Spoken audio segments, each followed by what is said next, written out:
Distinguished guests, ladies and gentlemen, we are delighted to welcome you to the UAE Government Experience Exchange Talks, where we proudly share the knowledge, experiences, and best practices from the UAE and the world.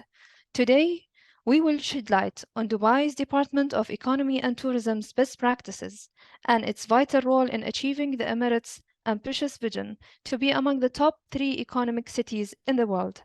We will also discover how Dubai was able to maintain the title of the best global destination in the Traveler's Choice Award for the second year in a row, and what was the initiatives that helped the rapid recovery of the Dubai tourism sector after the pandemic and the overall pioneering experience in the development and prosperity of the tourism sector. Allow me to welcome His Excellency Issam Kazim, the CEO of Dubai Corporation for Tourism and Commerce Marketing. His Excellency oversees all aspects of Dubai's branding, promotion, and marketing, playing a vital role in global partnerships and fostering relationships with industry stakeholders, partners, and investors, all contributing significantly to the city's increased visitation. He has developed and led a dynamic team pioneering innovative destination tools and data-driven platforms to enrich the Dubai visitor experience. He has also scaled up the Visit Dubai digital and social ecosystem. Your Excellency Issam Kazim, we are all here excited to hear from you. The floor is yours. Assalamu alaikum. I hope you guys can hear me. Yes. So good morning, good afternoon, and good evening, depending on where everyone is signing in from. And thank you so much for giving us this opportunity and this platform to be able to share with you what Dubai has been able to do over the past few years. So before I begin, obviously I wanted to just share a quote from Sheikh Mohammed, where he clearly highlights a small part of the ambition that Dubai always utilizes and leans on in order for us to continue to grow and push in the right direction. Before I take you through the slide, I thought it'll be worthwhile to just share with you a very short synopsis, I guess, of the journey that we've embarked upon since 2013. That's when we had just announced our 2012 numbers, and we had crossed the 10 million international visitor mark for the first time as a city. And we said, where can we go from here? How can we make sure that we grow and become a far bigger or a far more significant player within the travel trade space? So we said, we need to grow the number of visitors. We need to look at it from a holistic approach and look at how that contribution of GDP can become something that we can create a strategy around and really get the public and private sector to work stronger alongside one another with one true vision. And to simplify it, we actually had reams and reams of pages of data and papers to really show us how that growth should happen. But we made sure that there are 4 key KPIs that we can almost memorize and repeat as an industry together, as a city together, and use that as our objectives going forward. So we said we want to increase the number of visitors. We want to talk about increasing length of stay. We want to increase spend, the contribution to the GDP, and we also want to increase repeat visitation, right? So if you look at it holistically, increasing number of visitors means that to grow from 10 to whatever number it is that we're going to target, we cannot focus on just the 6 or 7 traditionally strong markets that we had received the lion's share of tourists from. And we need to expand our horizons even beyond that. So we started to work very closely with our partners in the trade, whether it's Emirates Airlines, Fly Dubai, or Dubai Airport, to understand that if, let's say, our growth appetite is further afield than what Emirates and Fly Dubai have within their on their radar for now, then we can work with other partners that Dubai Airport's working with, or potentially create new opportunities and bring them across as well, right?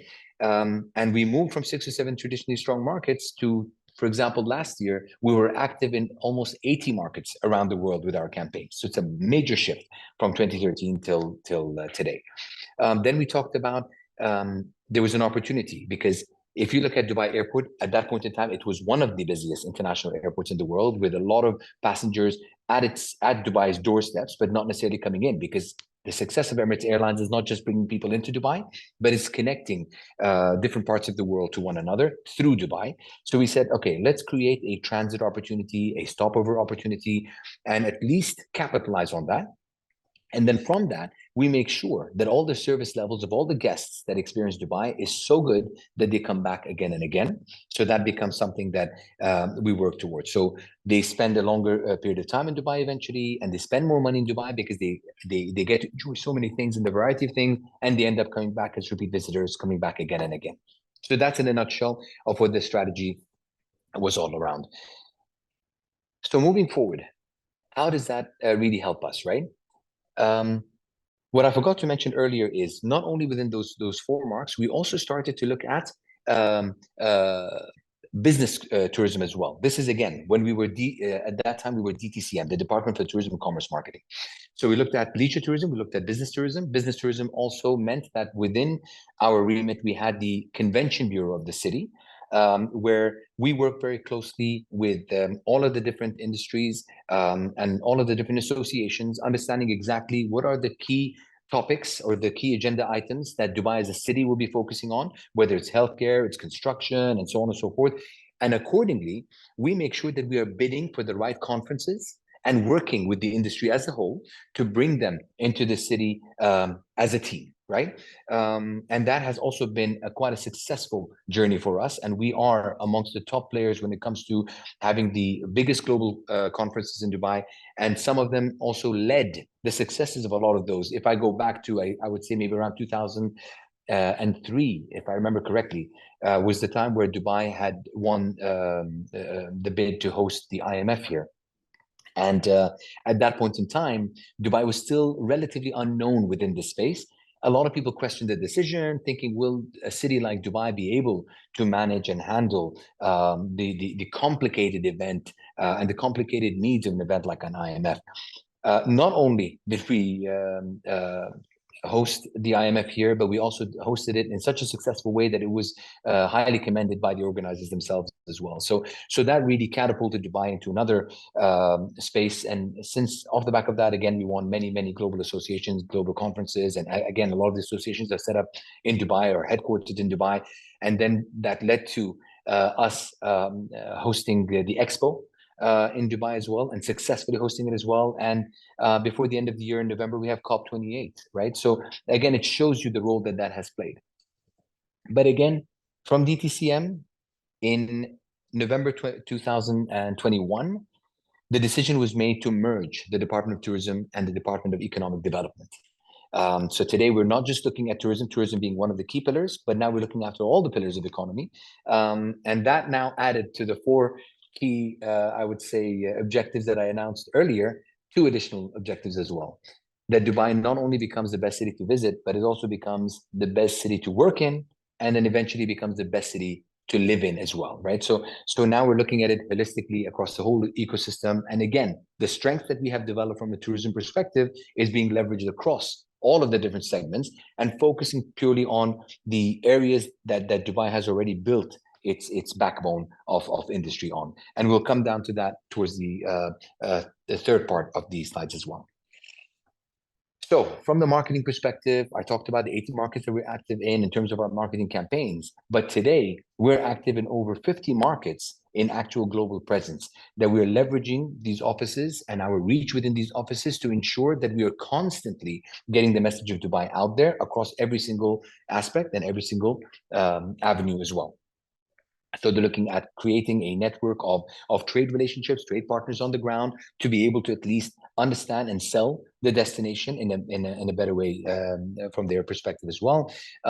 Again, it's about targeted in-market activations. This means that in specific markets, whether it's on an awareness level of campaigns that we're running to really instigate interest, and open up the appetite for a destination, or all the way through to conversion. So we create opportunities, for example, with radio shows, radio hosts coming and allowing people who already know about Dubai, but they thought that they won't get a chance to visit Dubai, to create stories around them winning an opportunity, winning a prize, coming and visiting the city firsthand as well.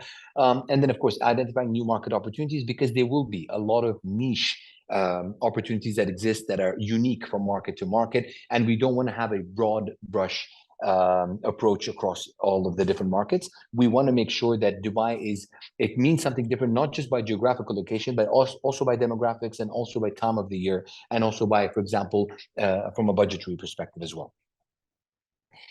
Looking at the successes that having such a clear-cut strategy has led to. So we talked about 10 million visitors in 2012. We quickly ramped up in 2019. We reached 16.73 million tourists, which was a record number for us. And at that point in time, Dubai was the number 4 most visited, internationally visited city in the world, right? So you're talking about rubbing shoulders with the top of the top globally. And again, of course, our appetite is to continue to grow and move up those rankings as well.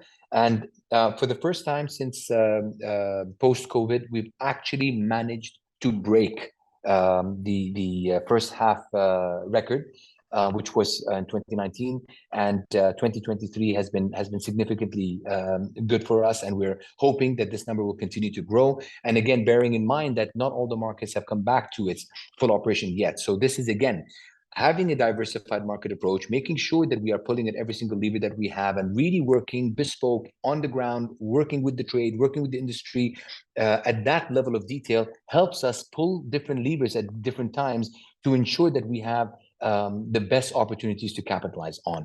And you will see even on the map here on the top left that the marketing mix that we have has led to a good variety in terms of the different geographical locations that we're attracting tourists from.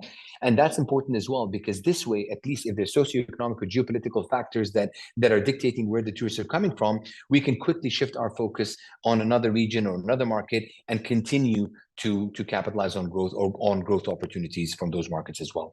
And on the right-hand side, you can see the market mix. And of course, these are dynamic. They change on a regular basis. Of course, India has predominantly been number 1 for a few years now. And the others are very close. And that is also by design, because again, we don't want to be overly reliant on one market versus another. With this strategy as well, we not only focus on the growth of numbers. Of course, if we want to bring more visitors from that 10 million number to grow, we want to also make sure that we have a good variety of mix of properties to accommodate them in as well. And by that, we also wanted to change the perception, because a lot of people knew about Dubai's 5-star offering. And of course, a lot of people come to Dubai because of that, because of the luxury offering, right? But we wanted to make sure that if we're going to a wider segment, that they also, not everybody wants to spend on a 5-star hotel. And that doesn't mean that it's a different budget traveler, but they might be a bit more cost conscious when it comes to spending on hotel. They would rather spend on experiences. They'd rather spend on shopping or other things, right? Or sometimes a family might travel together in a big group, but they might stay in a 4-star hotel. But if they come in as a couple, they might stay in a 5-star hotel. So we want to make sure that we have products that are available. Basically, we wanted to remove any potential excuses from everyone and make Dubai readily available for everyone at any given time. So with that, also we had an incentive announced, right? Because if we wanted to increase the number of hotels and we wanted the investment to go in the right segment, what we did was we waived off the 10% municipality fees for 5 years for anybody who invested in a 4-star or below category. And we saw a massive surge in demand and interest in that segment. And we worked very closely with the private investors as well, ensuring that not only are they investing in the right segment, but also in the right districts within Dubai, because we're showing them the full map of the city, where which nationalities frequent which areas, and if there are certain developments within the city, let's say a mall coming up, so on, they know what's happening in that area. So they are making a very well-educated estimation onto where they would want to invest their money. So that helped us again to increase the pool of hotel rooms, to increase the quality of the hotel rooms, and also the diversity of the hotel rooms. But what was important is when we told the private sector that this is what they should be doing in terms of like focusing on the 3-4-star segment, for example, the message from the leadership was very clear that yes, we want more budget hotels and appeal to the budget conscious. However, the experience should still be a luxury experience, because that's what people expect when they come to Dubai. So we don't want to compromise on the quality at all, on the service at all. So regardless of which segment of hotel they stay in, we want to be competing at the highest level. And I can guarantee you that in most cases, if you come to Dubai, almost all of the hotels that you stay in, regardless of the star, even the 3-star hotel can be at a 5-star level compared to many other places in the world as well. So that is something that we hold at a very high standard. We're very proud of that. And we ensure that even with our inspections and everything that happens, we work very closely with our partners so that they maintain that level of experience across the board. And of course, with that also, and with the demand that's surging, the return on investment is quite high. So the ADRs that the hotels enjoy over here is amongst the highest in the world as well. The occupancy levels that they see within Dubai is also amongst the highest levels in the world as well. So that's our commitment, to ensure that we're constantly bringing in that demand for these properties. Again, quickly just showcasing the key areas of focus for us. So connectivity, of course, is something that we're leveraging as much as possible. Hospitality is something that we don't take for granted. We want to make sure that that experience of hospitality is across the board. Hence why we don't talk about visitor numbers as a statistic. We talk about them as guests, so that the entire city works with that same culture. Safety and security is something that we bank on quite a lot, not just from a visitation perspective, but that is one of the main reasons why people come to Dubai again and again. And also more and more people, we're seeing, for example, women travel being a trend that's being picked up on, and safety and security then becomes a fundamental part of that as well. So we don't take this lightly. This is something that we're very conscious of. We want to make sure that that continues, because that's also the reason why more and more families are relocating to Dubai, choosing Dubai because of the safety and security, to raise their kids, for their education and so on and so forth. And of course, the cosmopolitan nature of a city like Dubai, where you have over 90% or close to 90% of the population made up of 200 nationalities who have chosen Dubai to be home, they know that their kids will grow up in such a cosmopolitan environment that they become well-rounded, truly global individuals when they leave, or hopefully when they continue their career and eventually retire in Dubai as well. Of course, the other areas that we focus on is retail, something Dubai is very famous on, with the different festivals and celebrations that happen around retail. Gastronomy, and I'll highlight some of the key points around this. There's been a lot of positive movements that we've seen within this space. Adventure, there's a lot of thrill-seeking and adrenaline rush experiences to be had within the city as well. Culture and heritage, something that maybe we were not doing it enough service, because we were focusing on a lot of the cool, new, modern things that were happening. A lot of people felt disconnected from the cultural side. They thought that we don't have much to offer, so we're focusing a lot on that, and we've seen a huge surge in demand within that space as well. Events, of course, something we do and we do really well, so we're continuing to expand on that calendar. Beach and marine, again, it's something that, depending on specific times of the year and specific geographies, this is something that, again, in terms of even our hotel offering, is celebrated quite a bit. Our approach to market, again, I've highlighted this in the previous pages as well. Again, it's just showing you how we work. So effectively, anybody who's worked with the private sector would understand that our model is pure and simple, a reflection of a private sector mentality and approach as well. Everything that we do is very heavily data driven. We make sure that all of our campaigns, everything that is run, we look at every single penny that is spent and the ROI that we're getting out of that as well. What's direct, what's indirect. How we look at brand lift studies as well. How are we changing perceptions? Are we changing the mindset? Are we growing the appetite? In some cases, in new markets where we feel like there's time that's needed, we put things on a slow cooker, right? We just put it on a slow burner, let it simmer with like nice soft messaging and stuff like that, building up the anticipation that we can come back at a different point in time, maybe in a year, maybe in 2 years, and then capitalize on what we've been nurturing for a while as well. In other markets that are closer to home, markets that are very familiar with Dubai, we immediately go lower funnel, which is the second bottom half of the page, and we go to conversion. We really present the product. We know exactly when the people are traveling, for what purpose, and we put the product right in front of them with our partners, and they're able to just click here, purchase, and visit Dubai as well. From a PR and social media perspective, again, if you look at the right side of the page, we have over 90 social media channels. And these social media channels are not just, for example, the popular ones in one country or the next. We literally go into every single one of them and understand exactly which platforms are the most popular. And then we work with the best of the best within those markets to ensure that we are relevant to the target audiences, target segments, and with the relevant messages at the right time as well. So all of these things are measured, calculated, and then delivered. We speak in 22 languages across these platforms. We we speak with them 24 hours a day. And these things are done not just from a campaign and high-level campaign and really detailed from that perspective, but also from a softer approach. So for example, somebody who left Dubai goes back home and sends a message on their Twitter saying, just came back from my vacation in Dubai, had a great time, and I miss it already, or something along those lines. Our team gets in and says, Dubai misses you too. And that in itself becomes viral. So it's every opportunity, just like a private sector would take advantage of. We do that as well. And again, if you look at the combination of number of followers over there, this is something that are avid people who are constantly in touch with what we're doing. But again, we reach obviously beyond that as well. So there's a target to make sure that this grows so that they become our targeted segment on a constant basis as well.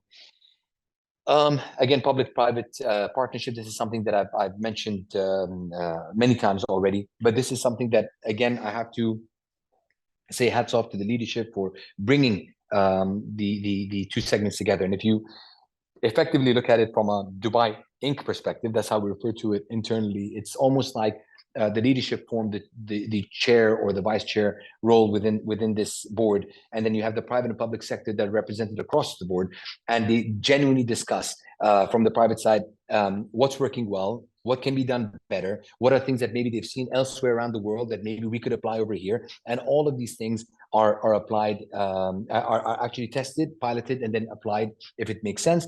And what's important is the key to this is to think young and to always remain young, because that gives you the agility, the flexibility to be able to, the humbleness to say, like, you know what, we don't know everything, right? So I think that's important. And at the same time, gives us the appetite to be able to change, evolve, adapt, and continuously grow. And I think that's something that's very, very significant, the way that we do things. Everything that we've done, how has it been achieved? So yes, we've achieved the numbers, we've seen the growth and everything else. But more importantly, traveler's choice. This is something that people vote for, and we've managed to win this back to back. No other city has been able to do this except for London. So who knows? Fingers crossed. Let's try to make it 3 and be the first one to do that. But I think for us, it's a statement and something, a testament of what we're doing well, right? When the traveler tells you that, you know what, they choose Dubai, they love Dubai, and they're taking time to actually put a post and to put their own comments and their recommendation, it means a lot, right? So that's really important for us. The other thing, as I mentioned, gastronomy. Gastronomy, again, is something that we've been focusing on for quite some time, and we've been nurturing this over years and years and years. And what was I would say the crowning moment for us is when Michelin launched in Dubai last year. Immediately, we had 64 restaurants listed. Now we have 90 in year 2 already. We have 3 2-star restaurants. We've got several 1-star restaurants and many restaurants listed within the select. But more importantly, we have Bib Gourmand, which again shows you the affordable eateries that Michelin has listed, which is amazing. Again, changing that perception about Dubai being too expensive. And again, what's important for me is not just the big brands and the global brands that have come to Dubai and launched their brands here, but many of these restaurants are homegrown concepts, homegrown talents that have been showcased by Michelin as well. That for me is very, very proud. And if you look at the top right, number 46 on the world's 50 best restaurants, Urfali Brothers is one such restaurant that chose Dubai as a place for 3 brothers to launch their journey within gastronomy. And this has been recognized on that front as well. And of course, you also have Savills naming it one of the top 20 world destinations for executive nomads. Again, this is a trend that had picked up considerably, I would say, post the COVID world. And of course, Going Neo as well, guide being launched in Dubai because of the significance of the F&B space. Moving quickly into what happened from the COVID period of time. Again, one of the things that many people have recognized is the way that Dubai managed the pandemic and managed, more importantly, its way out of the pandemic and since the pandemic, right? So looking at it closely here, again, some of you might be aware, but I assume most of you would not be. If you look at it from the left side, we were one of the first, if not the first, to close. And by close, I mean, again, showing you how the city works together and how efficiently it acts. When we closed, within a day or two, we had an app that was launched where if you had an emergency to leave, because the whole city was under curfew, right? Because we don't take safety and public health lightly. We wanted to make sure that until we understood what was going on, we had everyone's safety in mind. So we shut down, curfewed, In 2 days, we had an app that was launched where you would register your emergency, right?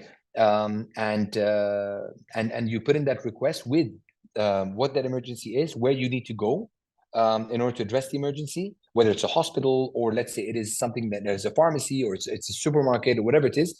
And then you put in your plate number as well. You will receive a message immediately allocating you a time for you to be able to go out and conduct the emergency and come back again. And I think even the whole city, the way that it's switched, the radars, instead of catching you for speeding, it'll catch the cars that are on the street to ensure that it is the registered car that meets that fits the request and the time as well, right? So it really ran efficiently. And Dubai was, during the time that we were closed, there are some campaigns that we'll discuss as well because we didn't want to disconnect from the public.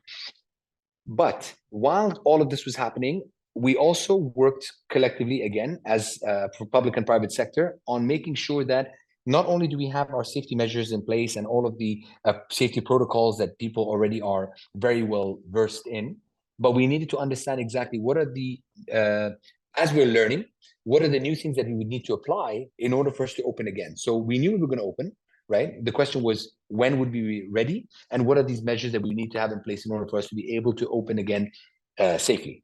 So the measure that we did with a zero tolerance policy, right, dictated exactly all of the measures like the safe distances between table and table, reducing the number of table, because we wanted businesses to get up and running again. We needed people to go back to their jobs. We needed people to start earning their living again, but within a safe environment. So all of the protocols that were in place, they were very well communicated, and we told them, we spelled it out, it's going to be very, very strict. There is no room for people to try to bend it a little bit here and there, because here it's public safety, and we don't take that lightly. So if somebody was to try and bend the rule, not even break it, we would have hefty fines in place. We would shut the place down for a period of time so that they understand that we're not going to take this lightly. And then and we measure that properly, and we make sure that the inspectors are on top of this on a regular basis. And those who follow those protocols really well will get a Dubai Assured stamp, which is in the middle. And then it gives people that sense of security, knowing that this has been verified, right? And then all of the measures that we did, we got by the World Travel and Tourism Council a Safe Travels stamp of approval on the city of Dubai as well. So something that we were very, very proud of. So from the pandemic, again, going back to when we were under that strict curfew and lockdown, we didn't want to disconnect from the world, but at the same time, we wanted to also show the world that we're going through what they're going through as well, right? It was this message of camaraderie. It's an empathetic message that we wanted to send out. So we created a campaign called Till We Meet Again. It's working on the hope aspect, again, because many people found themselves stuck in an apartment alone, right? And I would say the only window of interaction was probably online. And while they were searching and stuff, we wanted to make sure that we were again riding that wave, making sure that we are talking to them in the same way or in the same mood that they found themselves in as well. So we sent out beautiful campaigns of beautiful images of the city, completely empty. So the same beaches that they enjoy seeing, the same beautiful roads and highways and architecture, completely empty and devoid of any cars, of any people. And it was very somber, but it was just telling them, look, we know what you're going through. We're going through it as well, right? We miss you just as much as you miss being out.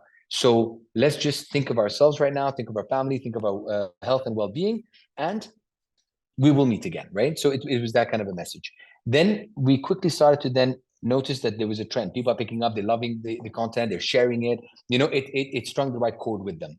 So what we did was within a few days, we started to see a different pattern, right? People are getting a little bit more hopeful, a bit more playful.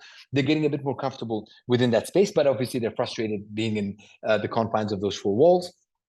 So we did a promise, saying ready when you are. So we became a bit more playful, showing them, for example, beautifully landscaped golf courses, and people like taking their time to perfectly manicure the putting green.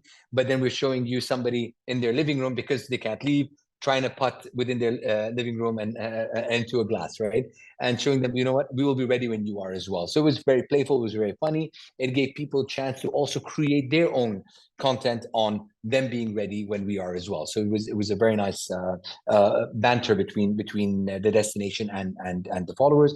And then of course the while you were away is the message of travel, right? We're ready now. You've seen everything that we've been doing. We've been simultaneously while we're doing these campaigns, we're sending out all the messages of every single measures that we have put into place, not just because we want to tell people that, look, yes, Dubai is safe and Dubai is secure, and yes, we want you to come and see us and build that confidence, but we thought it was the first moment that we've staked the claim of the only 7-star hotel, the tallest tower, the palm-shaped island, and so on. This was the first time that Dubai said, you know what, let us take that first step. Maybe we can also now give back to the global travel community and the tourism community and our peers within the industry and say, like, look, maybe you can learn from what we're doing as well, right? So we were very transparent in everything that we were doing, making sure that, you know, hopefully others can learn and they can apply the same thing as well. Post-pandemic, unfortunately, I think there's some years in the middle that you can't see the bars, but you can see the shadows of those bars that kind of outlines the growth. So we had seen this continuous growth all the way till 2019, where I said we reached the 16.73, just shy of 17 million tourists. But then, of course, 2020, you see a drop, but there's still travelers coming through. 2021, there was a bit of a jump over there as well. But in 2022, we saw a massive surge again, taking us to above 14 million. And now, the first half of this year, we're already breaking the 2019 numbers, and hopefully we can break the record of our 2019 year, and we can stop referring to the 2019 figures and use 2023 as a benchmark and keep growing from that point onwards. Post-pandemic, the things that we have learned, applied, we noticed that a lot of people, what I failed to mention is when we were under lockdown, there are a lot of people who had traveled to Dubai as visitors. Because of the border closure, they could not go back, right? Although we worked very closely as UAE, government to government, working with Emirates Airlines to repatriate a lot of people around the world back home. And also we use that as an opportunity to roll out the vaccination program, which was done tremendously well across the country and across the city. And I really must say, the frontline staff across the government departments who played an active role in this, hats off to them. They did a phenomenal job. We started off with the elderly. We started then followed that with the frontline workers, and eventually we rolled it out across the city. And also we made sure that it was so accessible, so easy to do. And even when we opened up back again, we wanted to make sure that not everyone felt pressured into getting vaccinated, and that we had COVID testing sites, again, very well spread out across the city, very comfortable distances from every single community, whether it's at work or at home, so that people who didn't want to get vaccinated, they had a compulsory weekly COVID test that they needed to do, because again, we wanted to make sure that the ones who did get the vaccination, that they felt safe around the others as well. But again, it was very affordable, very accessible, so that was being done. The vaccine was rolled out for everyone who was in the city, and those who, let's say, were a bit further away, we had vaccination facilities that were traveling and going and making sure that people have access to it right within their proximity as well. And those who were stuck in Dubai eventually started to feel comfortable, and they said, you know what, now that the weather's getting better, they don't want to go back to places that might be colder or gray or rainy. They like the fact that Dubai was outdoor and sunny and beachy. So what we did was we started to roll out a virtual working visa so that they can continue staying here for as long as they felt comfortable. And that became a program that we continued to launch. Then since then, we then launched after that the Golden Visa, which again encouraged a lot of people who were now thinking of Dubai's spirit of opening up very quickly, business continuity, and so on and so forth, is something that again struck well with them. So they all applied for the Golden Visa, and we started to work on a program to get that rolled out quite well. From that point, we also worked on retirement visa, because a lot of them had parents who were now, let's say, sitting on different board levels, or they had stopped work, but they wanted to enjoy a different lifestyle, a lifestyle that they know that Dubai could afford them, and so that was something else that we did. Job seeker visa, again, making it easy for people to be self-sponsored, come in and look for those opportunities, because we really wanted to attract talent and really create that opportunity for these businesses who are relocating to Dubai to find the right talent in Dubai as well. And then, of course, the multi-entity visa, something that we recently launched as well, to make it easier for people to go back to the earlier point that I had made about repeat visitation. The last section that I want to talk about here is what's coming up next for us. And before we get to the list of things to look forward to, one of the things that we announced recently, which is earlier this year, building on everything else that we've done, is the ambition of D33, which technically means Dubai in 2033, which is the next decade that Dubai will be focusing on. And Over here, it's again, just giving you quick high-level things that we will be focusing on as part of this agenda. Again, the fastest, safest, and the most connected city in the world. Again, geographical location and everything that we conduct. So you're talking about conducive for business environment. Again, this just means focusing on a lot of the government protocols, the policies, the procedures, and making sure that we're constantly evolving that to make it better and better and more efficient. A city at the forefront of the digital economy, again, the trend that's happening around the world. We have since then launched VARA, which is the Virtual Assets Regulatory Authority. Again, we wanted to make sure that we're not just talking the talk, but also walking it as well. So there's a lot that's happened within that space. We're talking about sustainable, diverse, and productive economy. Again, being true to the trend of what's happening around the world, and not just being a follower or one of the pack, but also trying to lead in many of these spaces as well. And of course, an enhanced ecosystem to develop and nurture local talent. This is, again, focusing on not just the local talent as in the Emirati talent, but the local talent that exists within the city, and also attracting the best of the best, because we want them to see also that Dubai, for the region at least, if not for the world, has become that land of opportunity as well. Based on that, we have now focused on 10 key priorities, but each of these priorities, of course, will have a lot more that sits within that space as well. But again, just high level sectors, you're talking about logistics, manufacturing, financial services, and tourism. So the ambition from the tourism perspective is to become one of the top 3 global destinations.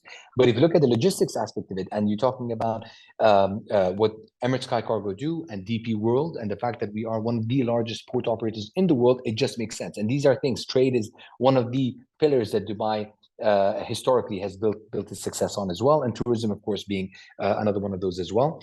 From productivity perspective, we're talking about talent, we're talking about innovation, and enablers, of course, the business hub, business friendliness, business cost, and quality of life and safety. Quality of safety, life and safety, of course, it's across all of these things. You're talking about the quality of life in general. You're talking about the tolerance. You're talking about safety and security for all. You're also talking about the point above that is not just the cost of setting up business, but the cost of living and everything else that goes with it. Families moving over here, the quality of schools that will be providing education for their kids, and so on and so forth. Again, over here, continuing to focus on increasing the visitation, focusing on the tourism side of things as well. It's about really considering the product mix that we have over here and making sure that we are appealing to all of the different target segments. We're making sure that the calendar of Dubai is constantly communicated, because again, we have about 250 odd days, if not more, of different types of festivities and celebrations that take place in Dubai. And we're also creating new and innovative ways of using that, leveraging that to bring people in. And that becomes almost like your marketing opportunity or the sales opportunity, in essence, for people to come in and experience the product firsthand, and then come back with their family to ensure that maybe this is the place that they would want to set up shop or start raising their family and their kids as well. But again, from a business side as well, we're talking about continuously focusing on bringing in the biggest events into Dubai, connecting those business minds with the right people, like-minded people in Dubai, showing them that side of the city where there is that how conducive it is to conduct business over here, to set up shop over here, and understanding how you can leverage Dubai in a much bigger way. Because when people see Dubai, they think of it as a small dot on the map. What they don't realize is the geographical location of the city. You have 1/3 of the population sitting within a 4-hour flight radius, which is very, very comfortable. And if you go a bit further, let's say 8-hour flight, again, very comfortable distance, you have 2/3 of the world's population. So when you set up shop in Dubai, you have access to massive markets around you, right? And then you bring in the cultural mix of those 200 nationalities. You're talking about how safe it is and how ease of doing business works within the city as well. It's a no-brainer. And I think also one thing that I didn't mention, examples like, for example, IKEA has chosen Dubai to be their global logistics hub, right? And that's exactly the reason why. Siemens did the same thing post Expo. And also from a setup perspective, we have the largest snowboard manufacturer in the world, based here in the middle of the desert, right, in Jebel Ali. So I think these are the kind of things that not many people are aware of, right? But that's the exact example that we want to share with the world, to say, like, look, there's a reason why this has happened. It's not by chance, and not just because they like one certain aspect, but everything fit together and everything made sense. So what are we looking forward to from here? What does it mean for Dubai? What's coming up next? So this year, we have COP28. It's the year of sustainability.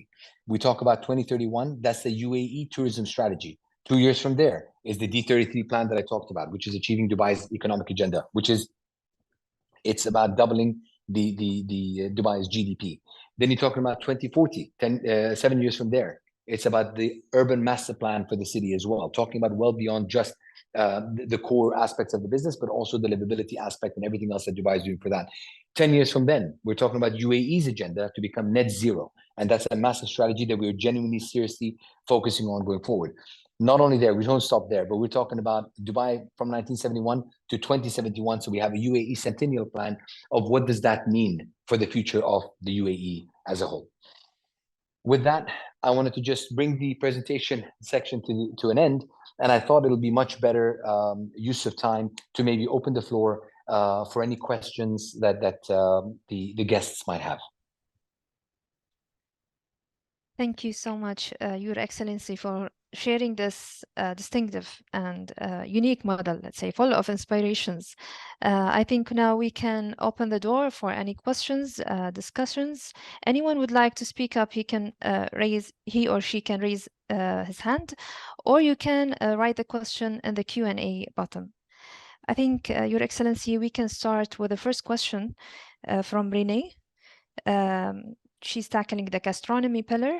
Since people like or love the street food, she's concerned about the costs of food truck business.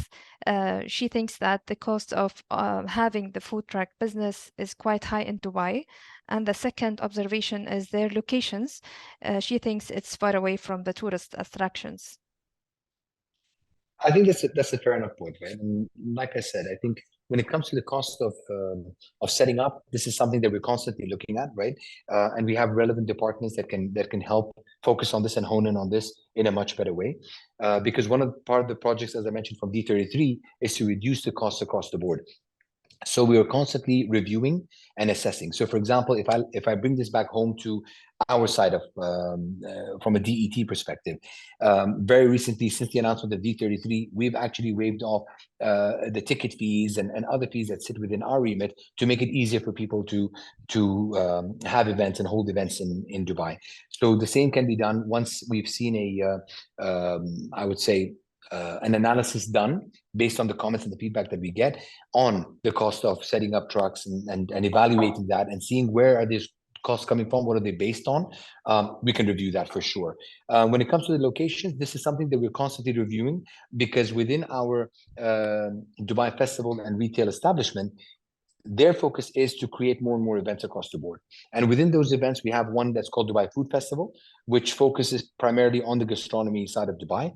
But also within their other festivals and concerts, we're constantly trying to encourage more and more food trucks to set up within those spaces. So basically, we're bringing traffic there, and then we're giving them the opportunity for the food trucks an opportunity to set up shop and set up their business there as well. However, point taken, we can definitely send these comments across to our relevant department within Dubai's ecosystem and have that discussion with them as well.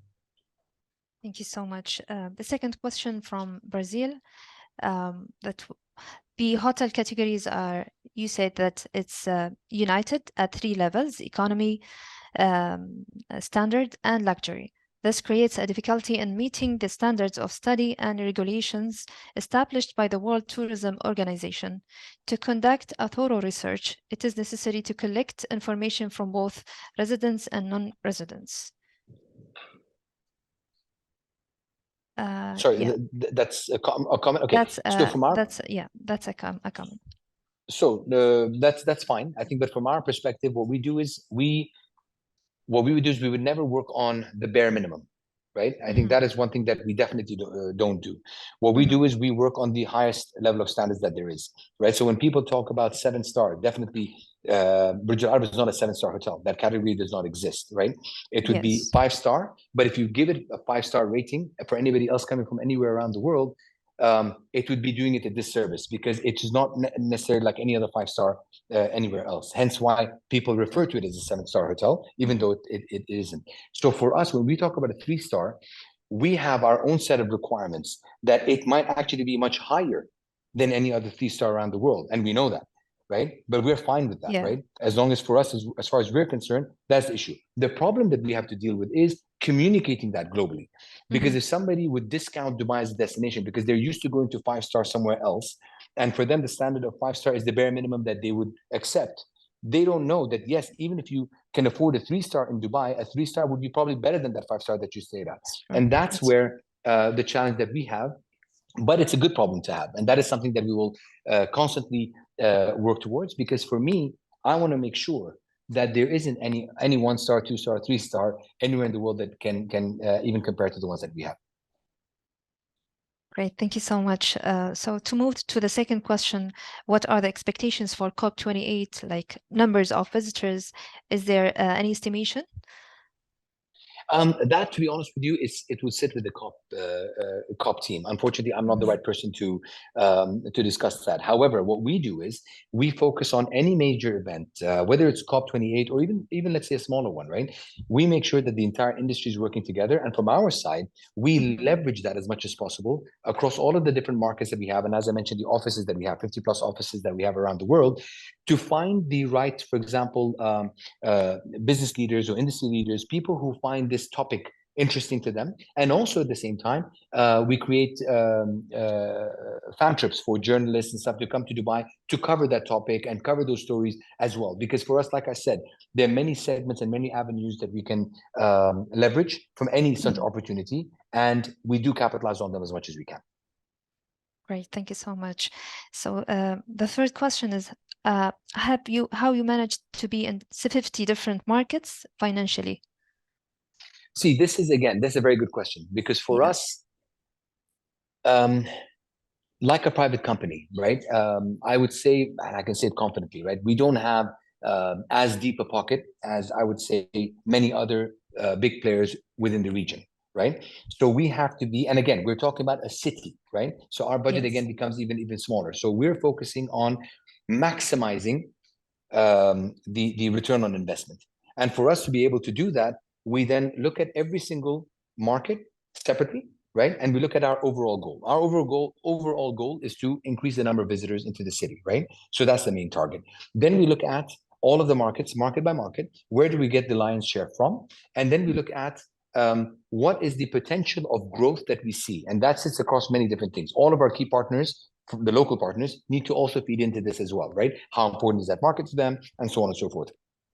Then we look at matching that with potential spend from that market as well, right? Because that's a contribution that comes back to the GDP. And then we try to find the best fit across the board, right? Again, I'm oversimplifying it. Obviously, there's a lot that sits within this, but I need a few hours to actually explain how we would do that. But in essence, we then look at the market, the period of time. We look at the potential opportunity that exists within the hotels as well.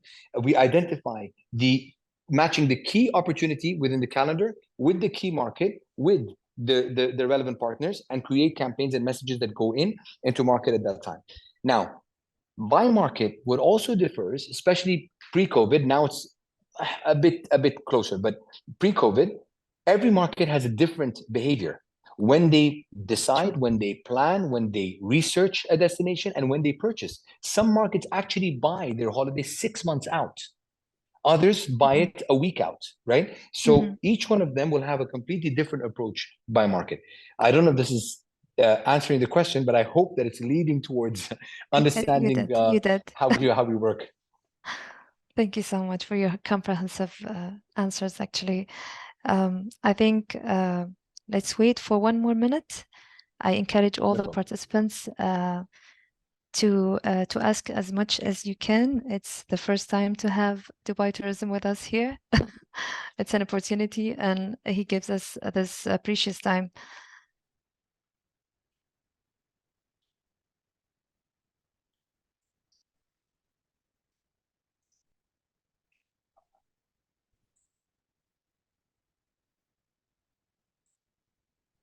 So a question from Mariana. Just wait for the translation and I'll get back to you. How do you bid for these big events? This is, again, a very interesting question. Yes. So, I think this is actually a very good one.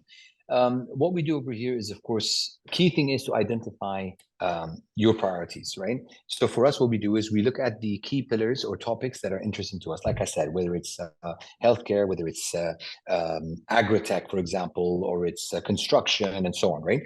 Once you've identified those, then you need to go and research what are the biggest events, right? And obviously, if you're a member of organizations such as ICA and others as well, that can really, they can really support you with this.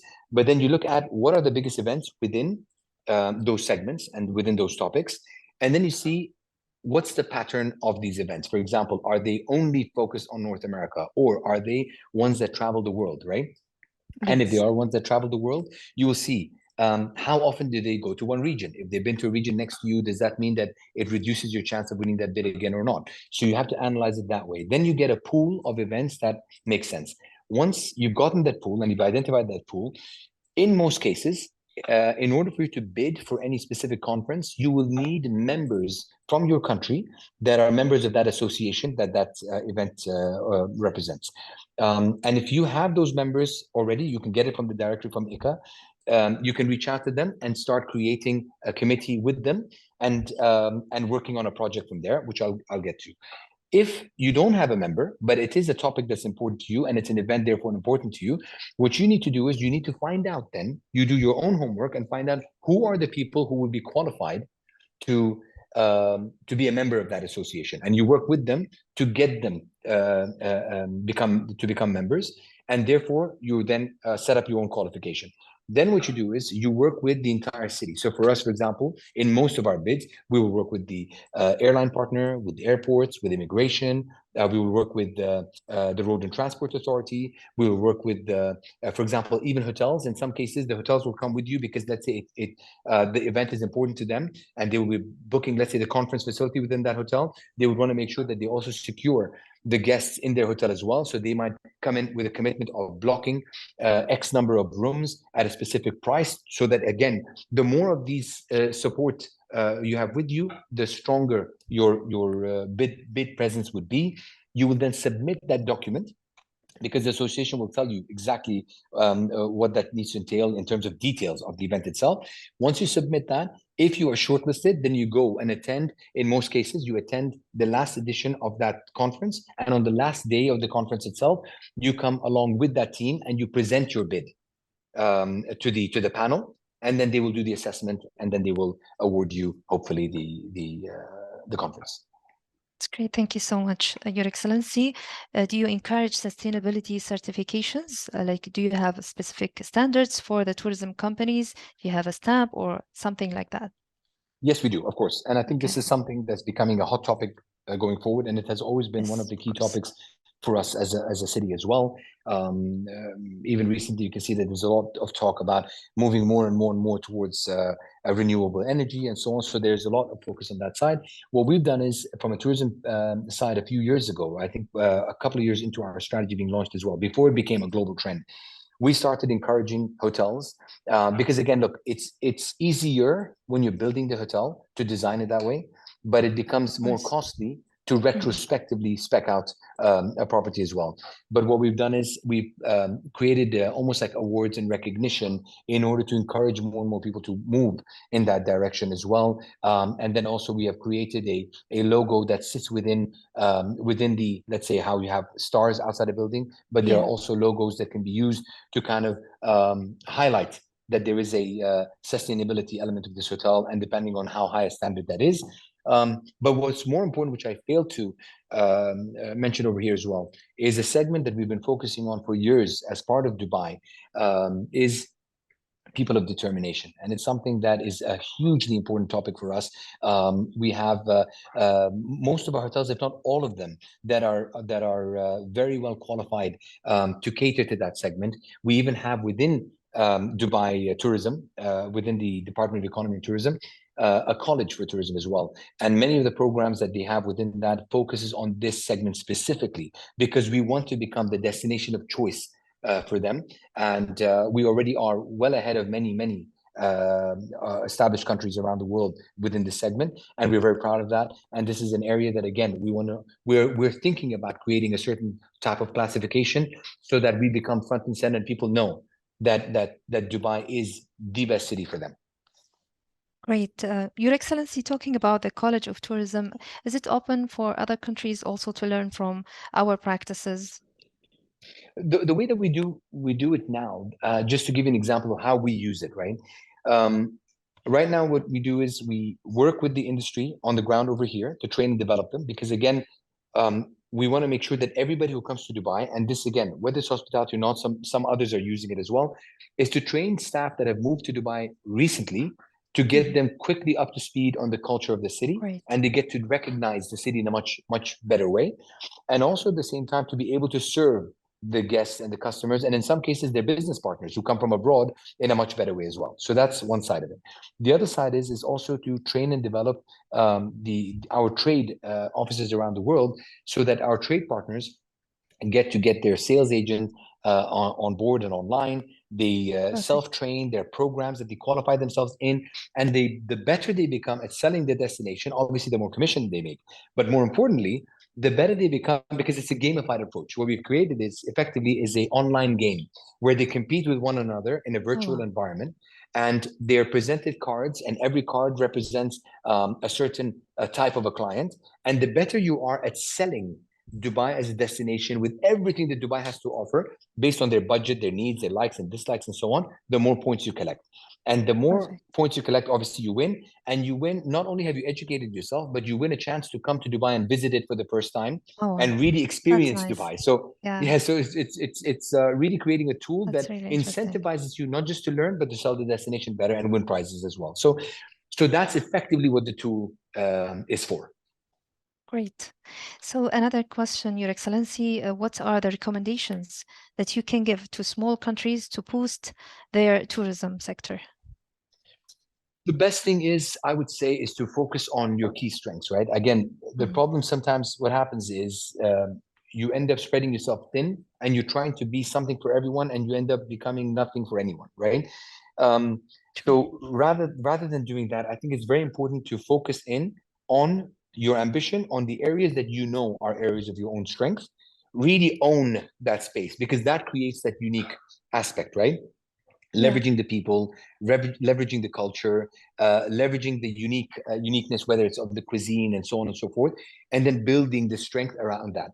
And then equally as important is activating the private sector, because if the government continues to spend and spend and spend, there's a limit to how much they can do. And also the ideas and everything that comes out of that will be limited as well, right? No matter how good of an expert you are, your scope will become, your vision becomes more and more narrow and focused on the areas that you're focusing on. The more you activate universities, schools, and the private sector, the more hungrier and the bigger the appetite there is for them to think outside of the box. Sorry for the analogy, I know it gets boring, but really widening their horizon as well. And then you're bringing new ideas, fresh concepts, and let the government partner with the private sector as well. You create the incentives, you create the program, you remove any hurdles from their way, and in return, they invest, they create, and they're putting in their time and effort to ensure there's a successful model, because they want the financial gain out of it for themselves, but in return, it impacts the GDP and gives you what you're looking for as well. Beautiful. Thank you so much for the comprehensive answer. There are a couple of questions about the how do you promote the culture, Dubai's culture and heritage, since it's a very important pillar to Dubai tourism. How do we promote it to tourists? There are many ways over here. The thing for us is that Dubai is based on, again, like I said, the unique aspect of Dubai is we have so many people that have chosen Dubai to be home, and this is not something that has happened overnight. This has been for decades, right? And it is a unique proposition of Dubai. So for us, we have the Emirati culture that you can see that from, for example, the groups that come in and they enjoy things like the falconing experience. They love the desert experience in itself, right? And we've done desert from the traditional classical way, but we've also taken it to extreme sports and enjoying it from that perspective. But also, if you look at it from another angle, we have the art aspect. There are scenes of modern areas of galleries and stuff where people actually network and get together, that sits in almost a juxtaposition of the modern city and a rustic warehouse. So within the warehouses in Al Goz, you have these beautiful districts that have come up that are purely celebrating the arts and culture scene. Young people, just literally a reflection of their own energy and everything else of what Dubai means to them as well. So that is something that we've been highlighting a lot. And across all of our fam trips and everything that we do, we try to make sure that that experience is being had from the city as well. Thank you so much. I think we have only 2 more minutes. I'll just summarize 1 or 2 more questions for the sake of time. People wants to know more about D33. If you can just elaborate more about D33. I think D33, that's going to require like, again, hours of discussion because this touches a lot of areas. But again, I think going back to some of the examples that I used, right? If you look at it from a logistics hub, you look at it from a trade hub, right? There is a huge aspect that Dubai has already had massive successes in, and will continue to push forward within that. If you look at, for example, manufacturing, this is something, again, I gave the example of IKEA, I give the example of Siemens, and also the snowboard manufacturer. What many people don't know, that Dubai is one of the largest tea manufacturers in the world. But if you think about it, Dubai doesn't really actually have tea plantation here. But what we do have is we actually are in the middle of the world where the tea comes from around the world. It's actually packaged and shipped out of here as well. And the reason being is a lot of people are choosing Dubai for a lot of that manufacturing simply because the carbon footprint aspect of the conversation around the world is becoming bigger and bigger and more important. So they realize that because Dubai is so centrally located, that actually having manufacturing done from here and shipped out of here, the carbon footprint becomes much smaller. So there's a lot of these things that we're trying to leverage in a much better way. And of course, like I said, tourism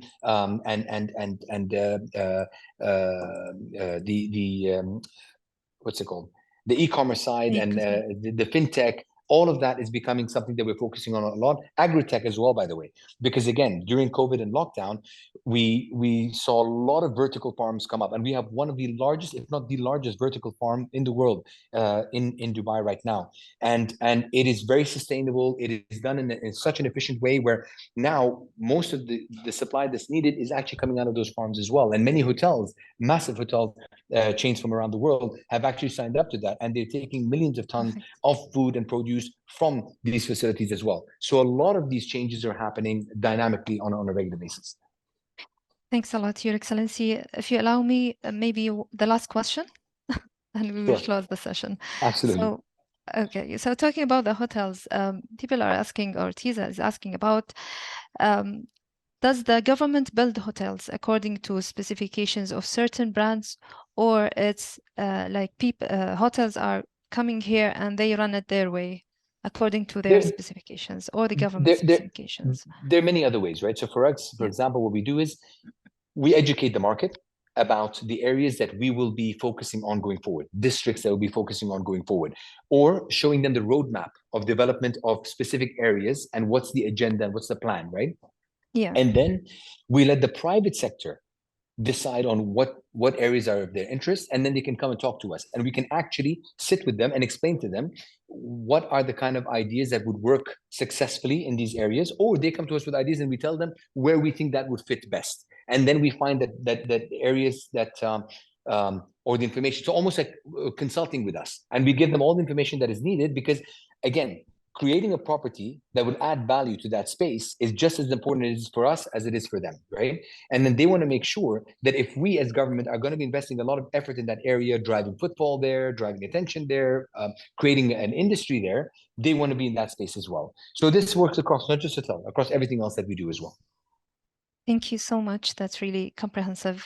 You're welcome. I would like to thank you again, Your Excellency, for your generosity and your precious time giving us this great session, and wish you more and more of a successful contribution to the Emirates' prosperity. Thank you so much, Your Excellency. Thank you so much for everything that you're doing, and again, for this opportunity as well. And I hope I was able to address most of the questions that many people might have on mind about them as well. So thank you. Thank you.